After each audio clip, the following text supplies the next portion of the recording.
नमस्कार, आप देख रहे हैं पॉलिटिकल किस्सा। मैं हूं आपके साथ पीयूष प्रियदर्शी। उत्तर प्रदेश में विधानसभा चुनाव चल रहे हैं। चुनावों के समय ऐसे कई किस्से सामने आते हैं जिनके बारे में आप और हम अक्सर सुनना चाहते हैं। ऐसा ही एक किस्सा है उत्तर प्रदेश की पूर्व मुख्यमंत्री मायावती और रघुराज प्रताप सिंह उर्फ राजा भैया से जुड़ा हुआ।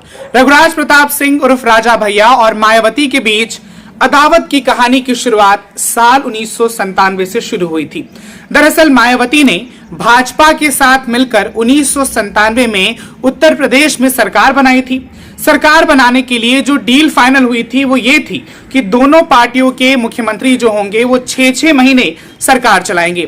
डील के मुताबिक मायावती को सितंबर में अपनी सरकार के 6 महीने पूरे होने के बाद सत्ता बीजेपी को हस्तांतरित करनी थी, लेकिन ऐन मौके पर मायावती ने ऐसा करने से साफ इनकार कर दिया। हालांकि सियासी दबाव में मायावती को कुर्सी छोड़नी पड़ी और तब कल्याण सिंह सीएम बने, लेकिन कुछ महीने बाद मायावती ने बीजेपी से अपना समर्थन वापस ले लिया। उसी वक्त यूपी की सत्ता में राजा भैया की एंट्री हुई। राजा भैया ने उस वक्त मायावती की पार्टी बीएसपी और कांग्रेस के कुछ विधायकों को तोड़कर और कुछ निर्दलीय विधायकों के समर्थन से कल्याण सिंह की सरकार बचाने में मदद की थी, जिसके बाद राजा भैया को कुंडा का गुंडा बताने वाले कल्याण सिंह ने भी उन्हें अपनी सरकार में मंत्री बनाया था। 2002 में मायावती एक बार फिर से सत्ता में आई। सत्ता में वापस आते ही मायावती ने बीजेपी विधायक पूरन सिंह बुंदेला की शिकायत पर 2 नवंबर 2002 को तड़के सुबह करीब 4 बजे राजा भैया को आतंकवाद निरोधक अधिनियम यानी POTA के तहत गिरफ्तार करवाकर जेल में डलवा दिया। रघुराज प्रताप सिंह की भद्री सियासत की हवेली में भी मायावती ने पुलिस का छापा डलवा दिया था। कहा जाता है कि इस छापे में हवेली से कई हथियार भी बरामद हुए थे। इसी के बाद राजा भैया पर पोटा लगाया गया था। तो वहीं उनके साथ उनके पिता उदय प्रताप सिंह और चचेरे भाई अक्षय प्रताप सिंह को भी अपहरण और धमकी देने के आरोप में गिरफ्तार कर लिया गया था। राजा भैया की जेल की बैरक में AK-47 राइफल मिलने के बाद सरकार ने उन्हें 7 अलग अलग जेलों में रखा था। मायावती ने साल 2003 में राजा भैया के प्रतापगढ़ स्थित भद्री रियासत की कोठी के पीछे 600 एकड़ में फैले बेती तालाब को भी खुदवा दिया था। मीडिया रिपोर्ट्स बताती है कि तालाब की खुदाई में नरकंकाल मिले थे, जिसके बारे में कई कहानियां भी हैं। इस तालाब के बारे में ऐसी चर्चाएं थी कि राजा भैया ने इसमें मगरमच्छ पाल रखे थे और अपने दुश्मनों को इसी तालाब में फेंकवा देते थे और उन्हें जान से मार देते थे।